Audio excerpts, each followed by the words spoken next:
ಓಂ ಶಾಂತಿ. ಇಂದಿನ ದಿನಾಂಕ 8/1/2024.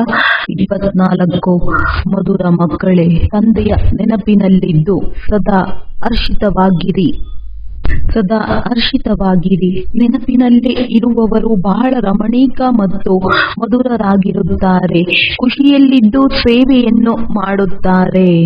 ಪ್ರಶ್ನೆ: ಜ್ಞಾನದ ನಶೆಯ ಜೊತೆಗೆ ಯಾವ ಪರಿಶೀಲನೆಯನ್ನು ಮಾಡಿಕೊಳ್ಳುವುದು ಬಹಳ ಅವಶ್ಯಕತೆ ಇದೆ? ಉತ್ತರ: ಜ್ಞಾನದ ನಶೆಯಂತೂ ಇರುತ್ತದೆ, ಆದರೆ ಎಷ್ಟು ದೇಹಿ ಅಭಿಮಾನಿಯಾಗಿರುತ್ತೇನೆ ಎಂಬುದನ್ನು ಪರಿಶೀಲನೆ ಮಾಡಿಕೊಳ್ಳಿ. ಜ್ಞಾನವಂತೂ ಬಹಳ ಸಹಜವಾಗಿದೆ, ಆದರೆ ಯೋಗದಲ್ಲಿ ಮಾಯೆಯು ವಿಘ್ನವನ್ನು ಹಾಕುತ್ತದೆ. ಗೃಹಸ್ಥ ವ್ಯವಹಾರದಲ್ಲಿ ಅನಾಸಕ್ತರಾಗಿರಬೇಕು. ಮಾಯಾರೂಪಿ ಇಲಿಯು ಒಳಗೊಳಗೆ ಕತ್ತರಿಸುವುದು ಗೊತ್ತಾಗದಿರುವ ರೀತಿ ಇರಬಾರದು. ನಿಮ್ಮ ನಾಡಿಯನ್ನು ನೀವೇ ನೋಡಿಕೊಳ್ಳಿ. ನನಗೆ ತಂದೆಯ ಜೊತೆ ಆಳವಾದ ಪ್ರೀತಿ ಇರುವುದೇ? ಎಷ್ಟು ಸಮಯ ನಾನು ನೆನಪಿನಲ್ಲಿರುತ್ತೇನೆ? ಗೀತೆ: ಪತಂಗವೇ, ನೀನು ಇನ್ನೂ ಏಕೆ ಸುಡಲಿಲ್ಲ? ಓಂ ಶಾಂತಿ. ಮಧುರಾತಿ ಮಧುರ ಮಕ್ಕಳು, ಗೀತೆಯ ಸಾಲನ್ನು ಕೇಳಿದ್ದೀರಿ. ಏಕೆಂದರೆ ಯಾವಾಗ ತಂದೆಯು ಇಷ್ಟೆಲ್ಲ ಶೋಭೆಯನ್ನು ತೋರಿಸುತ್ತಾರೆ, ನೀವು ಇಷ್ಟೊಂದು ಸುಂದರರಾಗುತ್ತೀರಿ ಅಂದಾಗ ತಂದೆಯ ಮಕ್ಕಳಾಗಿ ಏಕೆ ಆಗಬಾರದು? ಯಾವ ತಂದೆಯು ಶ್ಯಾಮನಿಂದ ಸುಂದರರನ್ನಾಗಿ ಮಾಡುತ್ತಾರೆ, ನಾವು ಶ್ಯಾಮನಿಂದ ಸುಂದರರಾಗುತ್ತೇವೆ ಎಂಬುದನ್ನು ಮಕ್ಕಳು ತಿಳಿದಿದ್ದೀರಿ. ಒಬ್ಬರ ಮಾತಲ್ಲ, ಅವರು ಕೃಷ್ಣನಿಗೆ ಶ್ಯಾಮ ಸುಂದರನೆಂದು ಹೇಳುತ್ತಾರೆ. ಚಿತ್ರವನ್ನೂ ಸಹ ಅದೇ ರೀತಿಯಾಗಿ ಮಾಡುತ್ತಾರೆ. ಕೆಲವು ಸುಂದರವಾಗಿ, ಕೆಲವು ಶ್ಯಾಮನಾಗಿ ಹೇಗೆ ಆಗಲು ಸಾಧ್ಯವಿದೆ ಎಂಬುದನ್ನು ಮನುಷ್ಯರು ತಿಳಿದುಕೊಂಡಿಲ್ಲ. ಸತ್ಯಯುಗದ ರಾಜಕುಮಾರ ಶ್ರೀಕೃಷ್ಣ ಕಪ್ಪಾಗಿರಲು ಸಾಧ್ಯವಿಲ್ಲ. ಕೃಷ್ಣನಂತಹ ಮಗ ಇರಲಿ, ಪತಿ ಇರಲಿ ಎಂದು ಎಲ್ಲರೂ ಬಯಸುತ್ತಾರೆ. ಮತ್ತೆ ಇವನು ಶ್ಯಾಮನಾಗಿ ಹೇಗೆ ಆಗುತ್ತಾನೆ? ಏನನ್ನೂ ತಿಳಿದುಕೊಂಡಿಲ್ಲ. ಕೃಷ್ಣನನ್ನು ಕಪ್ಪಾಗಿ ಏಕೆ ತೋರಿಸುತ್ತಾರೆ? ಕಾರಣ ಬೇಕು. ಸರ್ಪದ ಮೇಲೆ ನರ್ತಿಸಿದನೆಂದು ತೋರಿಸುತ್ತಾರಲ್ಲವೇ? ಇಂತಹ ವಿಚಾರವಂತೂ ಆಗಿರುವುದಕ್ಕೆ ಸಾಧ್ಯವಿಲ್ಲ. ಇಂತಿಂತಹ ಮಾತುಗಳನ್ನು ಶಾಸ್ತ್ರಗಳಲ್ಲಿ ಕೇಳಿ ಹೇಳುತ್ತಾರೆ. ವಾಸ್ತವದಲ್ಲಿ ಇಂತಹ ಯಾವುದೇ ವಿಚಾರಗಳು ಇರುವುದಿಲ್ಲ. ಯಾವ ರೀತಿ ಚಿತ್ರಗಳಲ್ಲಿ ತೋರಿಸುತ್ತಾರೆ.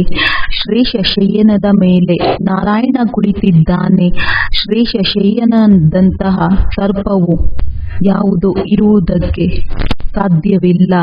ಇಷ್ಟೊಂದು ನೂರಾರು ಮುಖಗಳು ಇರುತ್ತವೆಯೇನೋ?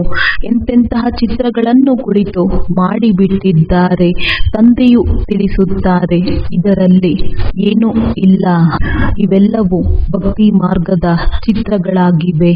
ಇದು ಸಹ ನಾಟಕದಲ್ಲಿ ನಿಶ್ಚಿತವಾಗಿದೆ. ಆರಂಭದಿಂದ ಹಿಡಿದು ಈ ಸಮಯದವರೆಗೆ ಯಾವ ನಾಟಕವು ನಿಶ್ಚಿತವಾಗಿದೆಯೋ ಅದು ಪುನಃ ಪುನರಾವರ್ತನೆಯಾಗುತ್ತದೆ. ಭಕ್ತಿಯಲ್ಲಿ ಏನೇನು ಮಾಡುತ್ತಾರೆ ಎಂದು ಕೇವಲ ತಿಳಿಸಲಾಗುತ್ತಿದೆ. ಎಷ್ಟೊಂದು ಖರ್ಚು ಮಾಡುತ್ತಾರೆ, ಎಂತೆಂತಹ ಚಿತ್ರಗಳನ್ನು ಮಾಡುತ್ತಾರೆ. ಇವನ್ನು ಮೊದಲು ನೋಡಿದಾಗ ಇಷ್ಟೊಂದು ಆಶ್ಚರ್ಯವಾಗುತ್ತಿರಲಿಲ್ಲ. ಯಾವಾಗ ತಂದೆಯು ತಿಳಿಸಿಕೊಡುತ್ತಾರೆಯೋ ಆಗ ಇವೆಲ್ಲವೂ ಭಕ್ತಿ ಮಾರ್ಗದ ವಿಚಾರಗಳೆಂದು ತಿಳಿಯುತ್ತದೆ. ಭಕ್ತಿಯಲ್ಲಿ ಯಾವುದೆಲ್ಲ ಆಗಿದೆಯೋ ಅದು ಅವಶ್ಯವಾಗಿ ಪುನಃ ಆಗುತ್ತದೆ. ಇದನ್ನು ನಿಮ್ಮ ವಿನಃ ಬೇರೆ ಯಾರೂ ತಿಳಿಯಲು ಸಾಧ್ಯವಿಲ್ಲ. ಇದಂತೂ ಗೊತ್ತಿದೆ. ನಾಟಕದಲ್ಲಿ ಏನು ನೋಂದಾವಣೆಯಾಗಿದೆಯೋ ಅದೇ ಆಗುತ್ತಿರುತ್ತದೆ. ಅನೇಕ ಧರ್ಮಗಳ ವಿನಾಶ, ಒಂದು ಧರ್ಮದ ಸ್ಥಾಪನೆಯಾಗುತ್ತದೆ. ಇದರಲ್ಲಿ ಬಹಳ ಕಲ್ಯಾಣವಿದೆ. ಈಗ ನೀವು ಈ ಪ್ರಾರ್ಥನೆ ಮುಂತಾದವುಗಳೆಲ್ಲ ಮಾಡುವುದಿಲ್ಲ. ಅವರು ಭಗವಂತನಿಂದ ಫಲವನ್ನು ಪಡೆಯಲು ಎಲ್ಲವನ್ನೂ ಮಾಡುತ್ತಿರುತ್ತಾರೆ. ಜೀವನ್ಮುಕ್ತಿಯ ಫಲವಾಗಿದೆ ಅಂದಾಗ ಇದೆಲ್ಲವನ್ನು ತಿಳಿಸಲಾಗುತ್ತಿದೆ. ಇಲ್ಲಿ ಪ್ರಜೆಗಳ ಮೇಲೆ ಪ್ರಜೆಗಳ ರಾಜ್ಯವಿದೆ. ಗೀತೆಯಲ್ಲಿ ಭಾರತವಾಸಿ ಪಾಂಡವರು ಕೌರವರು ಏನು ಮಾಡಿ ಹೋದರು ಎಂದು ಇದೆ. ಅವಶ್ಯವಾಗಿ ಯಾದವರೇ ಶಸ್ತ್ರಾಸ್ತ್ರಗಳನ್ನು ಹೊರತಂದರು, ತಮ್ಮ ಕುಲವನ್ನು ವಿನಾಶ ಮಾಡಿದರು. ಇವರೆಲ್ಲರೂ ಪರಸ್ಪರದಲ್ಲಿ ಶತ್ರುಗಳಾಗಿದ್ದಾರೆ. ನೀವು ಸಮಾಚಾರ ಮುಂತಾದವುಗಳನ್ನು ಕೇಳುವುದಿಲ್ಲ. ಯಾರು ಕೇಳುತ್ತಾರೆಯೋ ಅವರು ಚೆನ್ನಾಗಿ ತಿಳಿದುಕೊಳ್ಳಬಹುದು. ದಿನ ಪ್ರತಿದಿನ ಒಳ ಜಗಳಗಳು ಬಹಳ ಇದೆ. ಅವರೆಲ್ಲರೂ ಕ್ರಿಶ್ಚಿಯನ್ನರೇ ಆಗಿದ್ದರೂ ಸಹ ಒಳ ಜಗಳಗಳು ಬಹಳ ಇವೆ. ಮನೆಯಲ್ಲೇ ಕುಳಿತಿದ್ದೇ ಪರಸ್ಪರರನ್ನು ಆರಿಸಿಬಿಡುತ್ತಾರೆ, ಕೊಂದು ಬಿಡುತ್ತಾರೆ. ನೀವು ರಾಜ್ಯಭಾರವನ್ನು ಮಾಡುವುದಕ್ಕಾಗಿ ರಾಜಯೋಗವನ್ನು ಕಲಿಯುತ್ತಿದ್ದೀರಿ. ಹಳೆಯ ಪ್ರಪಂಚದ ಶುದ್ಧತೆಯೂ ಬೇಕಾಗಿದೆ.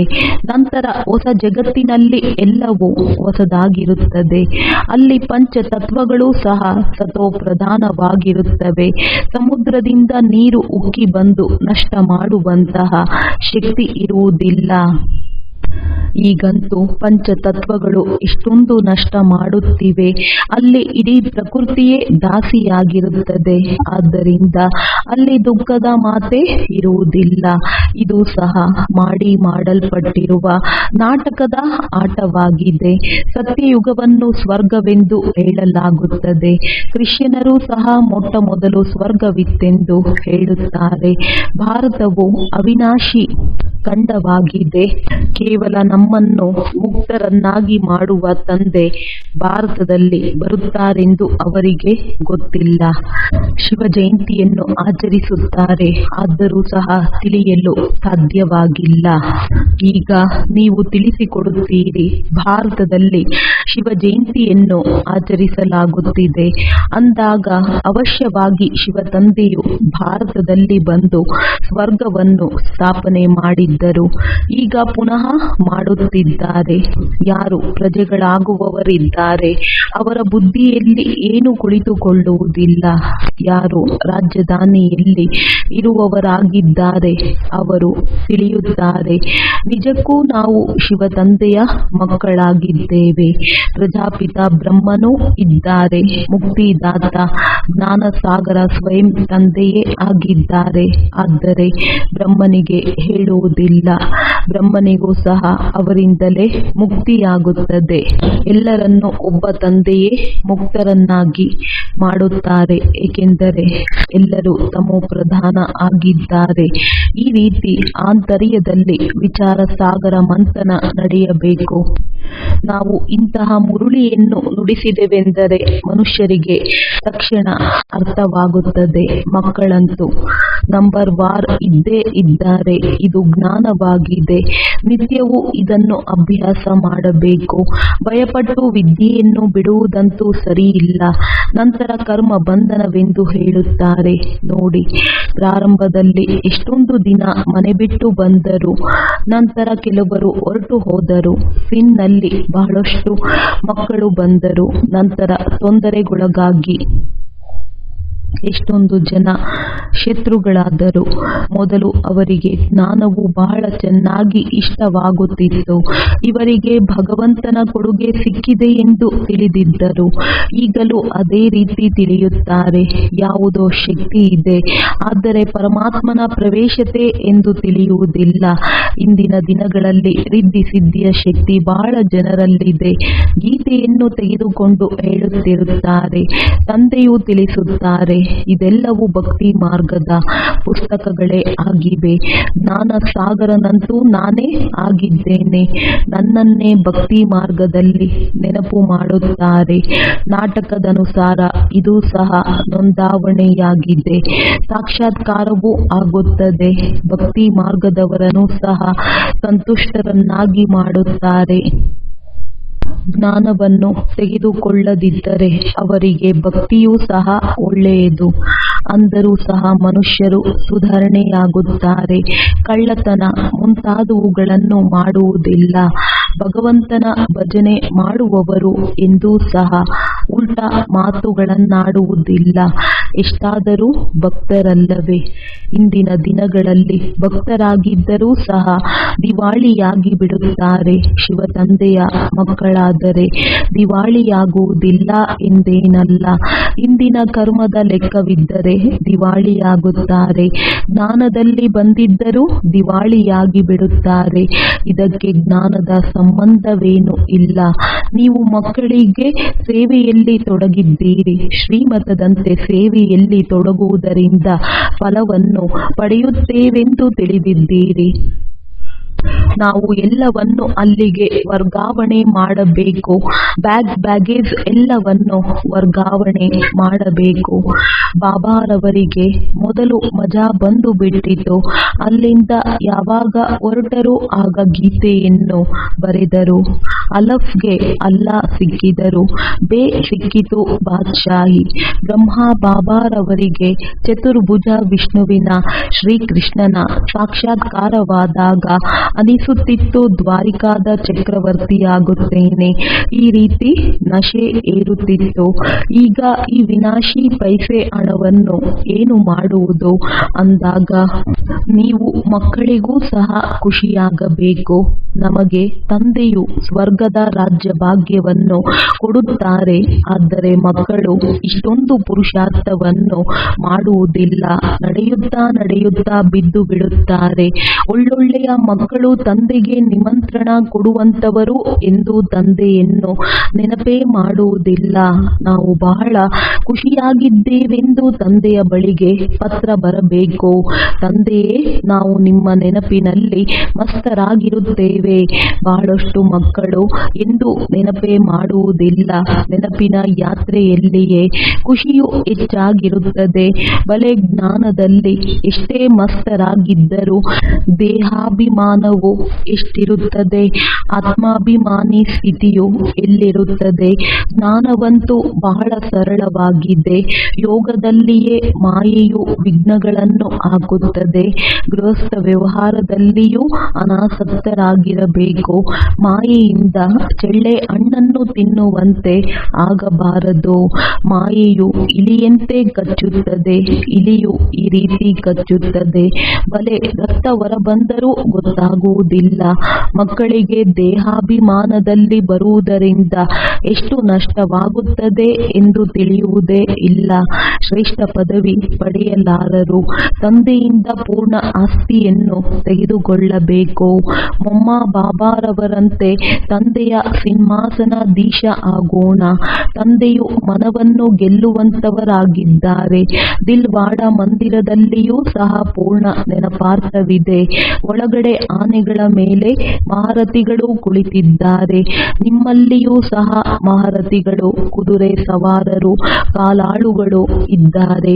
ಪ್ರತಿಯೊಬ್ಬರೂ ತಮ್ಮ ತಮ್ಮ ನಾಡಿಯನ್ನು ನೋಡಿಕೊಳ್ಳಬೇಕು. ತಂದೆಯು ಏಕೆ ನೋಡಬೇಕು? ನಾವು ತಂದೆಯನ್ನು ನೆನಪು ಮಾಡುತ್ತೇವೆಯೇ ಮತ್ತು ಬಾಬಾರವರಂತೆ ಸೇವೆ ಮಾಡುತ್ತೇವೆಯೇ? ತಂದೆಯ ಜೊತೆ ನಮ್ಮ ಯೋಗವಿದೆಯೇ? ರಾತ್ರಿಯಲ್ಲಿ ಎಚ್ಚರವಾಗಿದ್ದು ತಂದೆಯನ್ನು ನೆನಪು ಮಾಡುತ್ತೇವೆಯೇ? ನಾವು ಬಹಳಷ್ಟು ಜನರ ಸೇವೆಯನ್ನು ಮಾಡುತ್ತೇವೆಯೇ ಎಂದು ಚಾರ್ಟ್ ಇಡಬೇಕು. ತಂದೆಯನ್ನು ಬಹಳ ಅಂದರೆ ಎಷ್ಟು ನೆನಪು ಮಾಡುತ್ತೇವೆ? ಕೆಲವರು ನಾವು ನಿರಂತರ ನೆನಪು ಮಾಡುತ್ತೇವೆ ಎಂದು ಹೇಳುತ್ತಾರೆ. ಇದಂತೂ ಸಾಧ್ಯವಿಲ್ಲ. ಕೆಲವು ಮಕ್ಕಳು ಹೇಳುತ್ತಾರೆ, ನಾವು ತಂದೆಯ ಮಕ್ಕಳಾದೆವಲ್ಲವೇ, ಸಾಕು. ಆದರೆ ತಂದೆಯು ತಿಳಿಸುತ್ತಾರೆ, ತಮ್ಮನ್ನು ಆತ್ಮನೆಂದು ತಿಳಿದು ನೆನಪು ಮಾಡಬೇಕು. ತಂದೆಯ ನೆನಪಿಲ್ಲದೆ ಸೇವೆ ಮಾಡಿದರೆ ತಂದೆಯನ್ನು ನೆನಪು ಮಾಡುತ್ತಿಲ್ಲವೆಂದರ್ಥ. ತಂದೆಯ ನೆನಪಿನಲ್ಲಿಯೇ ಸದಾ ಹರ್ಷಿತರಾಗಿರಬೇಕು. ನೆನಪಿನಲ್ಲಿರುವವರು ಸದಾ ರಮಣೀಕವಾಗಿರುತ್ತಾರೆ, ಹರ್ಷಿತ ಮುಖಿಗಳಾಗಿರುತ್ತಾರೆ. ಯಾರಿಗಾದರೂ ಬಹಳ ಖುಷಿಯಿಂದ ರಮಣೀಕತೆಯಿಂದ ತಿಳಿಸುತ್ತಾರೆ. ಸೇವೆಯ ಮೇಲೆ ಆಸಕ್ತಿ ಇರುವವರು ಬಹಳ ಕಡಿಮೆ ಮಂದಿ ಇದ್ದಾರೆ. ಚಿತ್ರಗಳ ಬಗ್ಗೆ ತಿಳಿಸುವುದು ಬಹಳ ಸಹಜವೇ ಆಗಿದೆ. ಇವರು ಶ್ರೇಷ್ಠಾತಿ ಶ್ರೇಷ್ಠ ಭಗವಂತನಾಗಿದ್ದಾರೆ. ನಂತರ ಅವರ ರಚನೆ, ನಾವೆಲ್ಲ ಆತ್ಮರು ಸಹೋದರರಾಗಿದ್ದೇವೆ, ಬ್ರದರ್ಹುಡ್ ಆಗಿದೆ. ಅವರು ಫಾದರ್ಹುಡ್ ಎಂದು ಹೇಳಿದ್ದಾರೆ. ಮೊದಲು ಶಿವ ತಂದೆಯ ಪರಿಚಯ ಕೊಡಬೇಕು.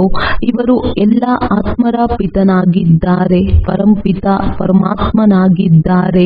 ನಾವಾತ್ಮರು ನಿರಾಕಾರ ಆಗಿದ್ದೇವೆ, ಭ್ರುಕುಟಿಯ ಮಧ್ಯದಲ್ಲಿರುತ್ತೇವೆ. ಶಿವ ತಂದೆಯೂ ಸಹ ನಕ್ಷತ್ರದಂತಿದ್ದಾರೆ. ಆದರೆ ನಕ್ಷತ್ರದ ಪೂಜೆಯಾಗಲು ಹೇಗೆ ಸಾಧ್ಯ? ಆದ್ದರಿಂದ ದೊಡ್ಡದನ್ನಾಗಿ ಮಾಡುತ್ತಾರೆ. ಬಾಕಿ ಆತ್ಮ ಎಂದೂ ಸಹ 84 ಲಕ್ಷ ಜನ್ಮವನ್ನು ಪಡೆಯುವುದಿಲ್ಲ. ತಂದೆಯು ತಿಳಿಸುತ್ತಾರೆ, ಆತ್ಮವು ಮೊದಲು ಅಶರೀರಿಗಳಾಗಿ ಬಂದು ಶರೀರವನ್ನು ಧರಿಸಿ ಪಾತ್ರವನ್ನಭಿನಯಿಸುತ್ತದೆ. ಸತೋ ಪ್ರಧಾನ ಆತ್ಮವು ಪುನರ್ಜನ್ಮವನ್ನು ಪಡೆಯುತ್ತಾ ಕಬ್ಬಿಣ ಸಮಾನವಾಗಿ ಬಿಡುತ್ತದೆ. ನಂತರ ಬರುವವರು 84 ಜನ್ಮಗಳನ್ನು ತೆಗೆದುಕೊಳ್ಳುವುದಿಲ್ಲ. ಎಲ್ಲರೂ 84 ಜನ್ಮಗಳನ್ನು ತೆಗೆದುಕೊಳ್ಳಲು ಸಾಧ್ಯವಿಲ್ಲ. ಆತ್ಮವೇ ಒಂದು ಶರೀರವನ್ನು ಬಿಟ್ಟು ಮತ್ತೊಂದನ್ನು ತೆಗೆದುಕೊಳ್ಳುತ್ತದೆ. ನಾಮ, ರೂಪ, ದೇಶ, ಕಾಲ ಎಲ್ಲವೂ ಬದಲಾವಣೆಯಾಗುತ್ತದೆ. ಈ ರೀತಿಯಾಗಿ ಭಾಷಣ ಮಾಡಬೇಕು. ಹೇಳುತ್ತಾರೆ ಸೆಲ್ಫ್ ರಿಯಲೈಸೇಷನ್ ಎಂದು. ಆದರೆ ಮಾಡಿಸುವವರು ಯಾರು? ಆತ್ಮವೇ ಪರಮಾತ್ಮನೆಂದು ಹೇಳುವುದು ಸೆಲ್ಫ್ ರಿಯಲೈಸೇಷನ್ ಆಗುತ್ತದೆಯೇನೋ? ಇದು ಹೊಸ ಜ್ಞಾನವಾಗಿದೆ. ತಂದೆಯು ಜ್ಞಾನದ ಸಾಗರನಾಗಿದ್ದಾರೆ, ಪತಿತ ಪಾವನನಾಗಿದ್ದಾರೆ, ಸರ್ವರ ಸದ್ಗತಿದಾತನಾಗಿದ್ದಾರೆ. ಅವರೇ ಕುಳಿತು ತಿಳಿಸುತ್ತಿದ್ದಾರೆ. ನಂತರ ಅವರ ಮಹಿಮೆಯನ್ನು ಬಹಳ ಮಾಡಿ ಅವರ ಮಹಿಮೆಯನ್ನು ಕೇಳಿದ್ದೀರಿ. ಆತ್ಮದ ಪರಿಚಯವನ್ನು ಹೇಳಲಾಗಿದೆ. ಈಗ ಪರಮಾತ್ಮನ ಪರಿಚಯವನ್ನು ಹೇಳುತ್ತಾರೆ. ಅವರಿಗೆ ಸರ್ವ ಆತ್ಮರ ಪಿತನೆಂದು ಹೇಳಲಾಗುತ್ತದೆ. ಅವರು ಚಿಕ್ಕದ್ದು ದೊಡ್ಡ ಗಾತ್ರವಾಗಲು ಸಾಧ್ಯವಿಲ್ಲ. ಪರಂಪಿತ ಪರಮಾತ್ಮನೆಂದರೆ ಸುಪ್ರೀಂ ಸೋಲ್ ಎಂದರೆ ಆತ್ಮ. ಪರಮಾತ್ಮನಂತೂ ಬಹಳ ದೂರ ಇರುವವರು. ಅವರು ಪುನರ್ಜನ್ಮದಲ್ಲಿ ಬರುವುದಿಲ್ಲ. ಆದ್ದರಿಂದ ಅವರನ್ನು ಪರಂಪಿತನೆಂದು ಕರೆಯಲಾಗುತ್ತದೆ. ಇಷ್ಟು ಸೂಕ್ಷ್ಮ ಆತ್ಮದಲ್ಲಿ ಪಾತ್ರವು ತುಂಬಿದೆ. ಪತಿತ ಪಾವನನೆಂದೂ ಸಹ ಅವರಿಗೆ ಹೇಳಲಾಗುತ್ತದೆ. ಅವರ ಹೆಸರು ಸದಾ ಶಿವಬಾಬಾ ಎಂದಾಗಿದೆ, ರುದ್ರಬಾಬಾ ಎಂದಲ್ಲ. ಭಕ್ತಿ ಮಾರ್ಗದಲ್ಲಿ ಅನೇಕ ಹೆಸರುಗಳನ್ನು ಇಟ್ಟಿದ್ದಾರೆ. ಅವರನ್ನು ಎಲ್ಲರೂ ನೆನಪು ಮಾಡುತ್ತಾರೆ.